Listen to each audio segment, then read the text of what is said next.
Olá a todos, Assalamu alaikum. Hoje eu quero iniciar uma leitura com vocês desse livro, O Propósito da Vida, uma literatura islâmica. Eu sei que muitas pessoas que me conhecem não sabem que eu me converti ao Islã há aproximadamente 5 meses. Em um outro vídeo eu posso conversar mais sobre essa experiência, certo?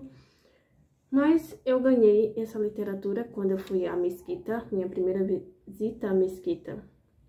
Eu iniciei a leitura, estou na metade, e senti o desejo de começar uma leitura compartilhada, porque eu achei o livro muito interessante. E é uma síntese muito bem elaborada do que é o Islã, né? Uma religião que ainda é tão desconhecida aqui no Brasil. As pessoas têm muito tabu e muitas informações que não bate com a realidade da religião. Então vamos lá, sem mais delongas. O nome do autor é Khalid Yasin, algo do tipo, talvez eu não tenha pronunciado muito bem. E começa com o seguinte: as informações que estou compartilhando com vocês podem parecer um pouco extensas, mas se vocês considerarem a capacidade do cérebro humano e a quantidade de informações que podem ser armazenadas e decifradas, então algumas páginas de informações, tenho certeza, não os sobrecarregarão. Todos vocês têm uma responsabilidade igual, e esta responsabilidade é ler com o coração e a mente abertos. Em um mundo cheio de preconceitos e condicionamentos culturais, é muito difícil encontrar pessoas capazes de encontrar um momento para pensar sobre a vida objetivamente e tentar chegar à verdade sobre este mundo e o propósito real de nossa vida. Infelizmente, quando se é perguntado qual a finalidade da nossa vida, embora esta questão é fundamental e importante, a maioria das pessoas é incapaz de chegar à conclusão através da observação ou do raciocínio analítico. Pelo contrário, na maioria dos casos, eles vão simplesmente dizendo o que alguém disse, ou o que se poderia supor por outros, ou o que o pai diz que o propósito da vida é, ou o que o ministro da igreja diz, ou o que o professor diz, o que os amigos dizem, etc. Se eu perguntar a alguém sobre o propósito de comer, por que comemos? Todos diriam, em uma palavra ou outra, é para nutrição, pois sustenta a vida.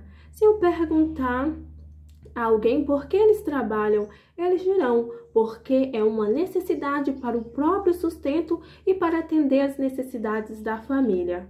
Se eu perguntar a alguém por que elas dormem, por que se levantam e etc., eles vão responder que é uma necessidade comum para todos os seres humanos.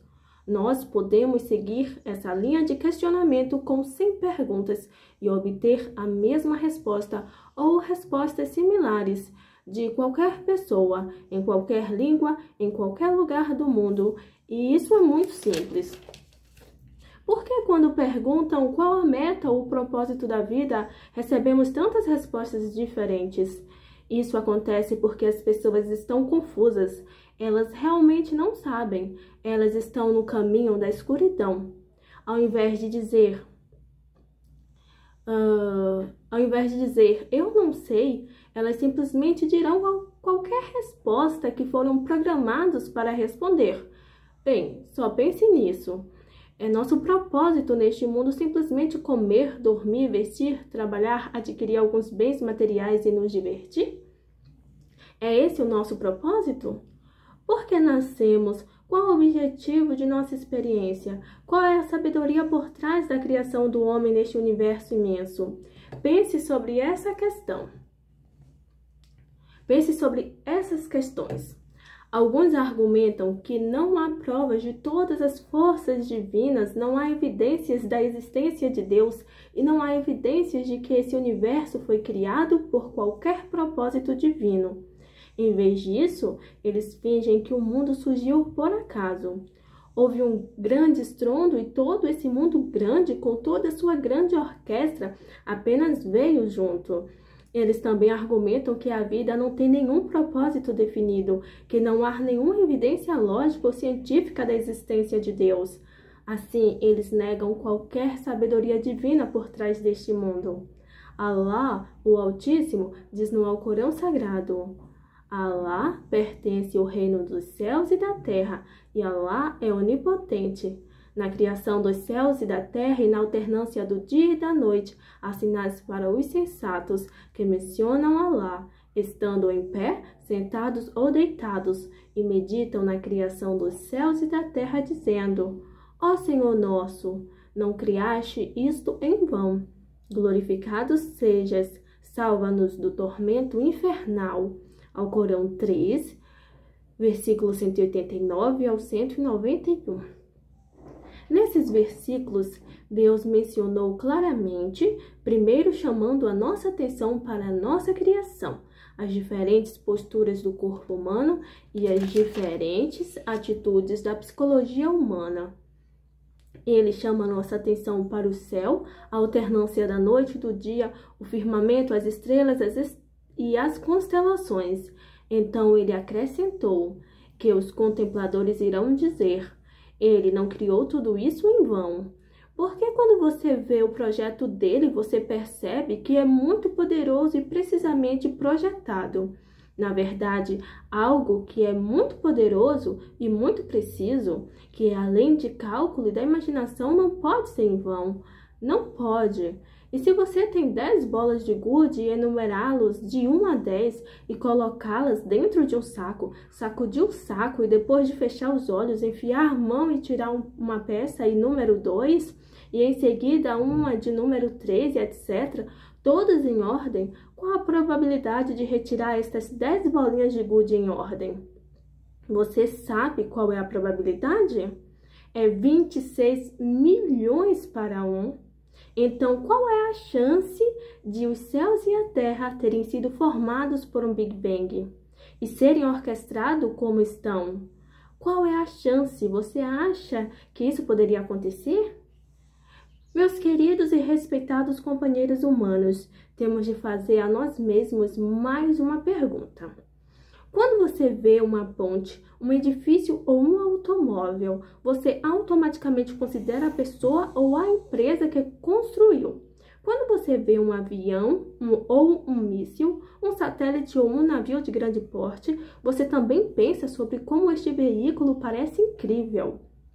Quando você vê uma usina nuclear, estações espaciais em órbita ou um super aeroporto internacional, você fica impressionado com a dinâmica de engenharia que estão envolvidos. No entanto, essas são apenas coisas fabricadas por seres humanos. E o corpo humano, com seu sistema de controle massivo e intrigante, ou melhor, e o corpo humano, com seu sistema de controle massivo e intrigante? Pense nisso. Pense sobre isso. Pense sobre o cérebro. Como funciona as instalações, as funções?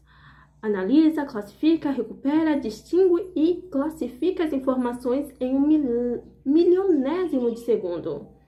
Ele faz isso constantemente. Pense no cérebro por um momento. Este é o cérebro que fez a indústria automobilística e o foguete. Pense no cérebro quem o fez. Pense sobre o coração, como ele trabalha continuamente por 60 ou 70 anos, mantendo o bombeamento de sangue por todo o corpo e mantém tal precisão constantemente durante todo o tempo de vida de uma pessoa. Pense sobre isso. Pense sobre os rins e as funções que eles exercem. Eles representam o principal instrumento de purificação do corpo, que realiza centenas de análises químicas simultaneamente e também controla os níveis de toxicidade no organismo. Imagine como o grande instrumento cumpre a sua vital tarefa automaticamente. Pense no olho.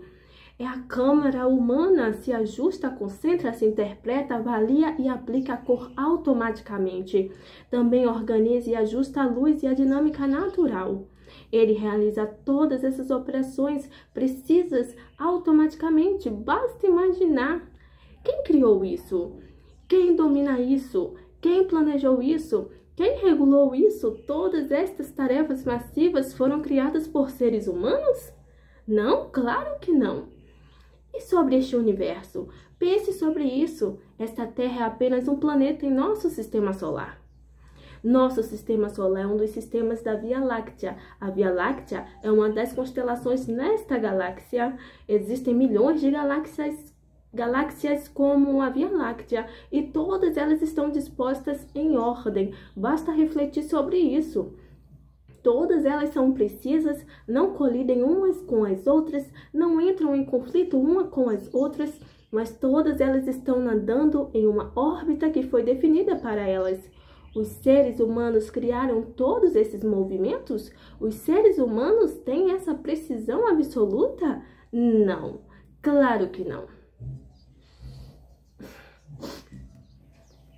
Pense sobre o oceano.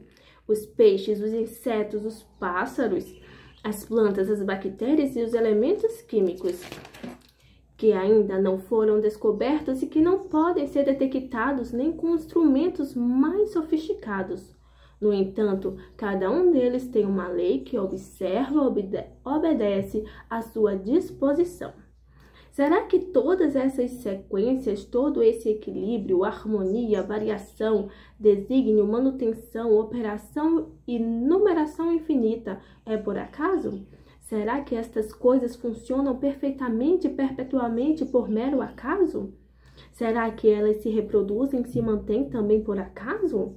Não, claro que não. Seria totalmente lógico e insensato pensar dessa maneira. Tudo que foi mencionado acima está totalmente fora do domínio da capacidade humana. Nós todos concordamos com isso, eu acho.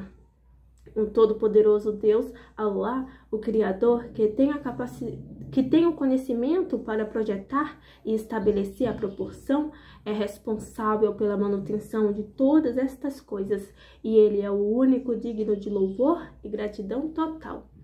Se dou a cada um de vocês 100 por qualquer razão, ou melhor, se dou a cada um de vocês R$100 por qualquer razão, vocês diriam pelo menos obrigado. E seus olhos, os rins, o cérebro, sua vida, seu nascimento, seus filhos e essas bênçãos, quem os deu? Ele não é digno de louvor e gratidão? Ele não é merecedor de sua adoração e reconhecimento?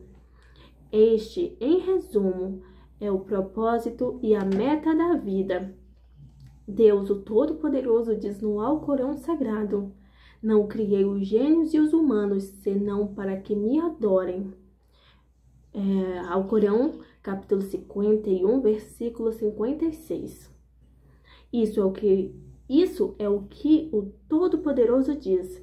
Assim, o propósito de nossa vida é reconhecer o Criador, para sermos gratos a Ele, para o adorarmos e render-nos a Ele e obedecer às leis que Ele decidiu para nós.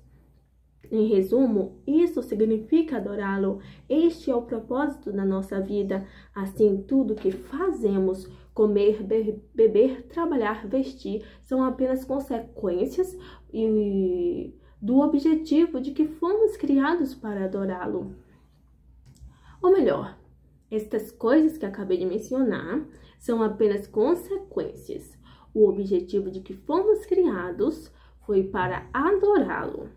Esse é o propósito da nossa vida. Eu não acho que alguém que é científico ou analítico terá nada para argumentar contra a validade desse propósito. Eles podem ter outros pensamentos, mas isto é algo que eles têm de lidar com eles mesmos e Deus, o Todo-Poderoso. Então, nós terminamos o que eu acredito ser a introdução do livro. E o próximo capítulo tem como título Introdução ao Islã. É onde o autor vai trazer, em síntese, o que seria o Islã, o que quer dizer Islã, né? Que a gente escuta tanto falar na mídia, mas que pouco tem a ver com a realidade, né? O que eles divulgam, enfim. E então, isso será um tema para o próximo vídeo. Espero que você tenha aproveitado E eu te espero na próxima leitura, certo? Onde vamos concluir o livro. É um livro pequeno, aqui nós estamos na página 12, né? Começamos na página 2, 11 páginas de leitura. E aqui nós iremos caminhando até a página 50 e 52, certo? Então, estamos aí em 20% de leitura. É um pequeno livro. Então é isso, tchau, tchau e assalamu alaikum a todos.